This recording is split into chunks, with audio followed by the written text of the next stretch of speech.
नमस्कार, आईमा मीडिया में आपका स्वागत है।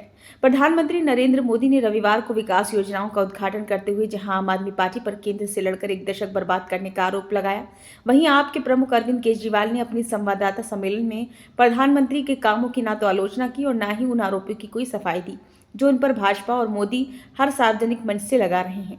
प्रधानमंत्री मोदी अपने हर मंच से दिल्ली की उन सड़कों पर गड्ढों का उल्लेख करते हैं जिनकी देखरेख की जिम्मेदारी दिल्ली सरकार की है। केजरीवाल ने प्रधानमंत्री के उस आरोप का कि दिल्ली सरकार केंद्र से लड़ती रहती है का जवाब देते हुए कहा कि जिन परियोजनाओं का उद्घाटन प्रधानमंत्री ने किया है वे संयुक्त प्रयास से तैयार हुई हैं। उनका जवाब था कि गाजियाबाद के साहिबाबाद से यहां न्यू अशोकनगर तक दिल्ली मेरठ क्षेत्रीय रैपिड ट्रांजिट सिस्टम के 13 किलोमीटर लंबे हिस्से और दिल्ली मेट्रो के चौथे चरण के जनकपुरी पश्चिम कृष्णा पार्क एक्सटेंशन खंड का उद्घाटन केंद्र और राज्य के संयुक्त प्रयास के परिणाम है। केजरीवाल ने बड़ी ही सफाई से केंद्र राज्य के बीच खींचतान के विषय पर सफाई दी किंतु सच तो यह है कि दिल्ली सरकार ने इन सभी परियोजनाओं को लटकाने में जरूरत से ज्यादा समय लिया है। केंद्र सरकार के शहरी विकास मंत्रालय के तमाम शिकायतों को सकारात्मक उत्तर देने के बजाय दिल्ली सरकार चुप्पी साधने की रणनीति अपना लेती है। भला हो राज्यपाल का जो सार्वजनिक रूप से और पत्र लिखकर दिल्ली सरकार को उसका कर्तव्य बोध कराते रहते हैं, किंतु ये अच्छी बात है कि केजरीवाल केंद्र के हर पहल पर तंज कसने वाले ऐसे नेता हैं जो ये समझते हैं कि केंद्र की आलोचना से ही उनका जनाधार बढ़ता है। वो भी इस बात को महसूस करने लगे कि यदि दिल्ली सरकार केंद्र से मिलकर विकास परियोजनाओं पर फैसले ले तो विकास की गति कई गुना ज्यादा होती। ऐसा नहीं है कि केजरीवाल का हृदय परिवर्तन हो गया है जो उन्होंने केंद्र से सहयोग की बात की है।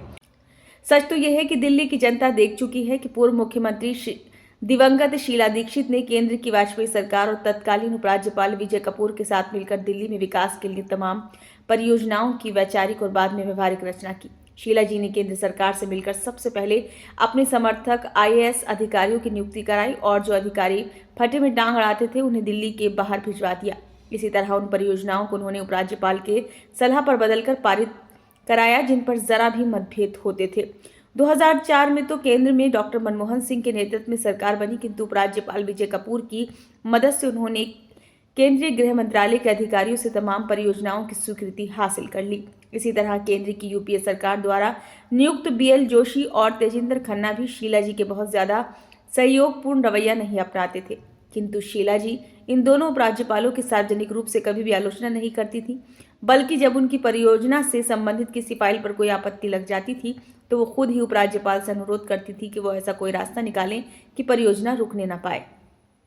असल में जहां चाह वहां रहा। केजरीवाल और उनकी पार्टी ने केंद्र से पंगा लेना अपनी राजनीति का प्रमुख अंग मान लिया। यही कारण है कि दिल्ली की जनता के हितों से ज्यादा उन्होंने अपनी राजनीतिक शैली को दिया। इसी का परिणाम है कि तमाम परियोजनाएं शुरू भी नहीं हो पाई। केजरीवाल ने खुद ही पिछले दिनों एक प्रेस कॉन्फ्रेंस में स्वीकार किया था कि उनके कुछ काम शुरू नहीं हो पाए। लबोलुआब यह है कि 2025 का दिल्ली चुनाव पूरी तरह बदल चुका है। अपने ऊपर लग रहे भ्रष्टाचार और निकम्मेपन का जवाब जिस तीक्ष्ण भाषा में वो 2015 और 2020 में देते थे वो भाषा और शैली दोनों ही लुप्त होती चुकी हैं।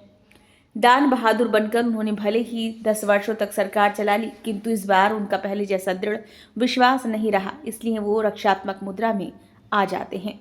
ये वीडियो आपको कैसा लगा? अच्छा लगा हो तो लाइक करें, कमेंट बॉक्स में अपना सुझाव दें। चैनल को सब्सक्राइब नहीं किया है तो ज़रूर करें।